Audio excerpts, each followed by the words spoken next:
जय जय रघुवीर समर्थ. माझ्या या जय जय रघुवीर समर्थ या चॅनलवर तुम्हा सर्वांचं स्वागत. आज आपण रामदास स्वामी रचित मनाचे श्लोक यामधील 169 क्रमांकाचा श्लोक आणि त्याचा अर्थ जो मला समजलेला आहे तो मी तुमच्यासमोर सांगण्याचा प्रयत्न करत आहे.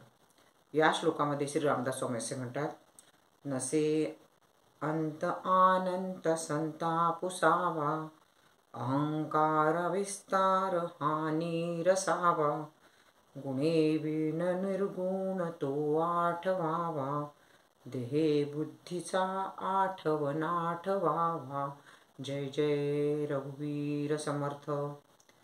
या श्लोकाच्या पहिल्या चरणामध्ये श्री रामदास स्वामी असे म्हणतात, नसे अंत आनंत संतापुसावा. अनंत म्हणजे अर्थातच ज्याला अंत नाही असा. मग असा ज्याला अंत नाही असा कोण? तर परमात्मा. मग परमात्माबद्दल जर काही आपल्याला विचारणा करायची असेल, परमात्मा कसा आहे, तो कुठे राहील, कुठे दिसेल, काय केल्यामुळे परमात्मा भेटेल, अशी जर चौकशी करायची असेल तर ती संत सज्जनांना विचारावी. संतांना माझं घर कधी होईल, मला पैसा कधी भेटेल, माझा सगळा संसार व्यवस्थित होईल की नाही, असे प्रश्न अपेक्षित नसतात. तर परमात्मा संबंधी जर त्यांना आपण विचारले तर मात्र आपल्याला त्यांच्याकडून खूप चांगले असे मार्गदर्शन मिळते.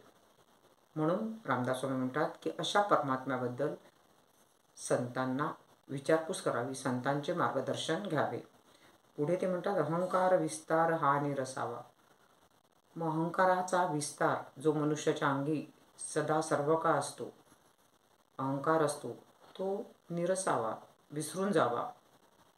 माझ्याकडे पैसा आहे, माझ्याकडे बॅलन्स आहे, बँक बॅलन्स आहे, माझ्याकडे बंगले आहेत, माझ्याकडे घरे आहेत, हे जे मनुष्य करत असतो, हा त्याचा विस्तार तो सर्व जगाला सांगत असतो.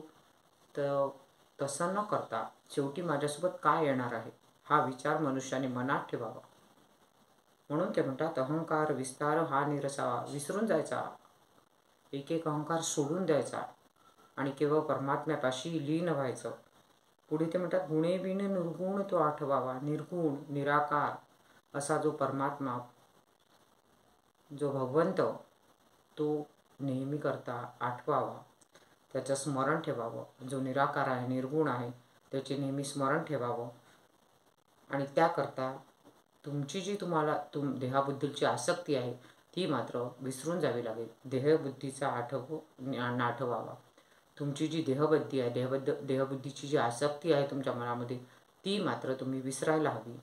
माझा देह, माझ्या देहासाठी मला हे करायचं आहे, माझ्या देहासाठी मला ते करायचं आहे, हे सगळं विसरून केवळ भगवंतापायी लीन मनुष्याने व्हायला हवं. जो काही तुम्हाला संसार चालवण्याकरता पैशाची गरज आहे तेवढाच तुम्ही स्वतःजवळ ठेवावा. बाकीची जी काही संपत्ती आहे त्याच्याबद्दल हाव किंवा आसक्ती तुम्ही धरली नाही पाहिजे. तर फक्त परमात्म्याचं स्मरण तुम्ही मनामध्ये ठेवलं पाहिजे. असंच या श्लोकातून मला हा अर्थ समजला आहे. मला जो समजला तो मी तुमच्यासमोर सांगण्याचा प्रयत्न केला आहे. तुम्हाला जर माझं चॅनल आवडत असेल तर त्याला लाईक, शेअर आणि सबस्क्राईब करायला विसरू नका. धन्यवाद. शुका सारिके पूर्ण वैराग्य जाचे, वसिष्ठा परी ज्ञान योगेश्वराचे, कवी वाल्मिका सारिका मान्य ऐसा, नमस्कार त्या सद्गुरु रामदासा. जय जय रघुवीर समर्थ.